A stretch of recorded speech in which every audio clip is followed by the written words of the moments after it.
තෙරුවන් සරණයි සියලුම දෙනාට දුර්ගමයන්ගේ පීඩ ආශිර්වාදය ආලෝකය ලැබේවා කියලා ප්‍රාර්ථනා කරනවා. ලෝකවාසී සියලුම දරුවන්ගේ සියලු බලාපොරොත්තු ඉෂ්ට සිද්ධ වේවා කියලා ප්‍රාර්ථනා කරනවා. දුර්ගමයන්ගේ පීඩ ආශිර්වාදය ලැබිලා. ගොඩාක් දරුවන්ගේ වරම් මුල් කාලයේදී ඇයි තමන්ට හරියාකාරව සකසාගත නොහැකි වන්නේ කියලා අපි බලමු. මොකද වරම් ජීවිතයේ තුල මුලින්ම දරුවන්ගේ ඇඟට එන්නේ අයහපත් අය. ඒ කියන්නේ තමන්ගේ ජීවිතේ තමන්ට හරියාකාරව ජීවත් වෙන්න නොහැකිව කරදර පීඩාවන් වලට ලක්වන කාල සීමාවක් තමයි බොහෝ අයට. ඒ කියන්නේ තමන්ගේ ශරීරයේ අඩපණ කරනවා, ලෙඩ රෝග වලට පත් කරනවා, තම රැකී ආරක්ෂාවක් කරනවා නම් ඒ කරගෙන යන්න බැරි තත්ත්වයට පත් කරනවා. ඒ වගේම තමන් මුළු සමාජයේම කොන් වෙනවා. ඒ වගේම තමන්ට සිතේ සැනසීමක් නැහැ. මොන දේ කළත් තමන්ට තෘප්තියක් නැහැ. හැමදේම එපා වෙන ගතියක් තමයි වෙන්නේ.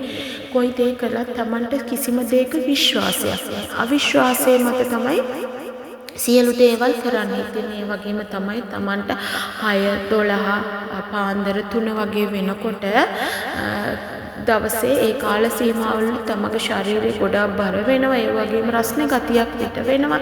තමන්ගේ ශරීරයෙන් තමන්ට හරි කම්මැලි ගතියක් ඇති වෙනවා. වැඩ කටයුතු කරගන්න බෑ. පැත්තකට වෙලා ඉන්න හිතෙනවා. ඒ වගේම තමයි තමන් පන්සල් ගිහිල්ලා බුදු පූජාවල් තබලා බුදුන් ඇදලා හිටපු දරුවෙක් නම් ඒ වැඩ කටයුතු කරගන්න බැරි තත්ත්වයකටපත් වෙනවා. ඒ වගේම තමයි ගෙදර මිනිස්සුන් පෙන්වන්න බෑ. නොරුස්සනකම් ඇති වෙනවා. ඒ වගේ වැඩ කටයුතු තමන්ගේ ශරීරයේ තමන්ට නොයෙකුත් විදිහකට පීඩන තත්ත්වයකටපත් වෙනවා තමන්ගේ ශරීරය. වගේම රැහැට හීනෙන් නිදාගෙන ඉන්නකොට කවුරු හරි ඇවිල්ලා මගේ දරුවන්ට කතා කරනවා වගේ දැනෙනවා. නැත්තම් යම්කිසි දෙයක් පෙන්නුම් කරනවා. ඒ නැත්තම් යම්කිසි දෙයකට බය වෙලා ඇහැරෙනවා. ඉතින් මේ වගේ කරදරකාරී තත්ත්වයක් මුල් කාලෙදී වරම් සීමාවත් එක්ක පැමිණෙන්න පුළුවන් බොහෝ දරුවන්ට. මොකද තමන්ගේ ශුද්ධ ඥාතියන් නෙමේ අශුද්ධ ඥාතීන් තමන්ගේ ඕරාව කැඩිලා නිසා තමන්ගේ ශරීරයට ඇවිල්ලා තමන් කරදර පීඩාවල් වලට ලක් වෙලා නොයෙකුත් විදිහට තමන්ට වද හිංසා දෙන්න පටන් ගන්නවා. ඉතින් මේ වද හිංසා දෙනකොට අපි නොයෙකුත් විදිහට එයට গুপ্ত ක්‍රම වලින් හෝ යම්කිසි දේවාල වල පිහිට පතනවා. මේ පිහිට පතනකොට හරි දේවාලයකට තමන් ගියොත් තමන්ගේ ජීවිතයත් තමන්ගේ මිලමුදුලුත් ඉතුරු වීමක් වෙනවා. තමන්ට නිවැරදි ආකාරයෙන් තෝරා ගැනීමක් නොහැකුණොත් අනිවාර්යයෙන්ම තමන්ගේ මිල මුදල් වියදම් වෙලා තමන්ගේ රෝගී තත්ත්වය තවත් වැඩිවීමක් තමයි පුතේ වෙන්නේ. ඒක නිසා අපි නිරන්තරයෙන්ම හරියාකාරව ඒ දේවල් හොඳට සොයා බලා තමයි වැඩ කටයුතු කරන්න ඕනේ. මොකද තමන්ට යහපත ඉෂ්ට කරන අය තමන්ගෙන් ඈත් වෙලා ඉන්නකොට අයහපත කරන අය තමන්ගේ ශරීරයට තමන්ගේ භූමියේ වෙසෙනකොට තමන්ට සුදුසු මාර්ගයේ පෙන්නුම් කරන්නේ නෑ මගේ පුතේ.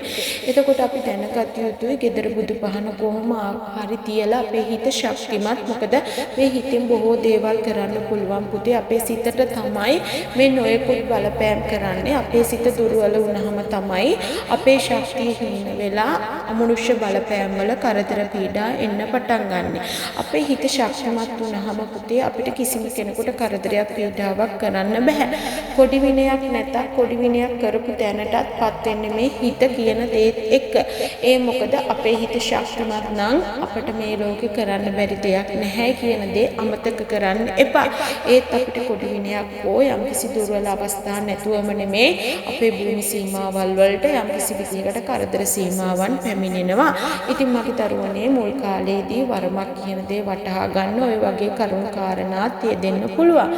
ඉන්පසුව තමන්ට පුළුවන් නිරන්තරයෙන්ම මම ඒ කිව් ආකාරයට බුදු පහන ගාවට ගිහින් උතුම් බුදු රුවන්වැලි මහා සෑයත් විජයශ්‍රී ජයශ්‍රී මා බෝ සමිඳුත් දළදා මාලිකාවත් සිහි කළා බුදුන් ඇඳලා විහෙර වෙලා මේ යන්නේ මට තියෙනා වූ සියලු දෝසහක් කරගන්න හරි මාර්ගයක් පෙන්වන්න කරන්න කියලා විහෙර වෙලා බුදුන් ඉස්සරහා පටපඬුරක් ගැට ගහලා තමන්ගේ ජීවිතේ පූජා කරන්න රුවන්වැලි මහා සෑයට තමන්ගේ සිතින්ම. ඉතින් ඒ සිතින් ඒ කරන ශක්තිමත් භාවයෙන් තමන්ගේ සියලු කරදර පීඩා ඉවත් වෙලා තමන්ට සුදුසු ගුරුවරයෙක් හරි තමන්ගේ සුදුසු වැඩ කටයුතු වලට සරිලන ආකාරයෙන් උපදෙස්ෝ ලැබෙන්න පුළුවන්මයි රත්තරන් පුතේ.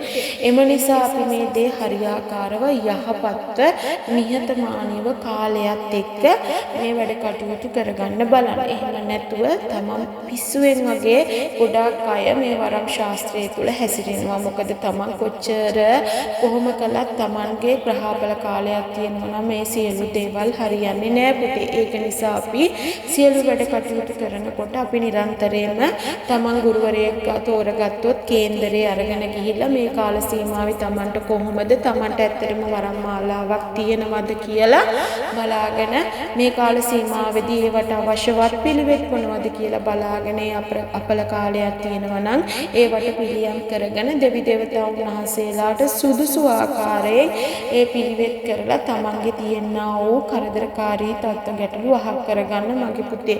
එහෙම නැතුව තමන් නිරන්තරයෙන්ම පැත්තකට වෙලා ජීවත් වෙන්න හදන්න එපා. තමන්ට හම්බෙන්න ලැබුණ මේ මනුස්ස ජීවිතේ ඉන්න කාලේ උපරිම සතුටින් විනෝදයෙන් තමන්ට දෙයක් කරන්න පුළුවන් හැකි ආකාරයෙන් ජීවත් වෙන්න. සියලුම දෙනාට තෙරුවන් සරණයි. උතුම් වූ මෑණියන්ගේ පීඨ ආශිර්වාදය ලැබේවා. සිතේ සැනසීම සුවයම ලැබේවා. උතුම් අම්මා මෑණියන්ගේ පීඨෙන් සියලු කරදර බාධා ඉවත්